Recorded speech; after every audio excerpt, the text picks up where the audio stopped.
I'm not a conspiracy theorist.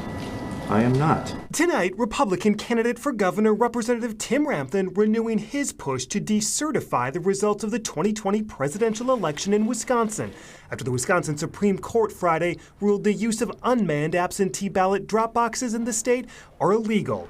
Drop boxes exploded in popularity in 2020 because of the pandemic. When the ballot drop boxes were used illegally, anything and all things that went into them made them null and void the moment they went into the box. Legal experts, attorneys for the state legislature, and Assembly Speaker Robin Vos have all said decertification is impossible. They said just hours ago in Green Bay. Thank you.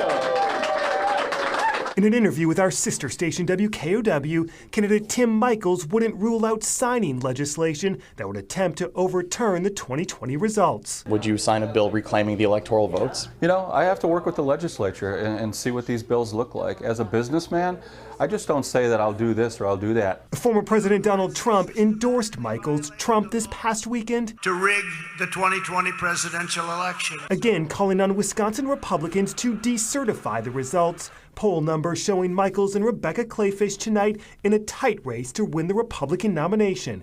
Kleefisch's campaign tonight saying she believes there is no clear path to decertification and that Republicans should look to the future. And Matt, the winner of the Republican primary on August 9th will eventually face Democratic Governor Tony Evers. Joyce, the governor strongly pushing back on these efforts for months and recently on Upfront blasting the false Republican electors as well who met at the Capitol as part of a larger attempt to overturn the results of the 2020 election. We had safe, secure elections. Everybody knows that. It's been shown time after time after time. What a fantasy land those people live in. I believe they should be prosecuted. I'm not an attorney, but that is bad, bad, bad behavior.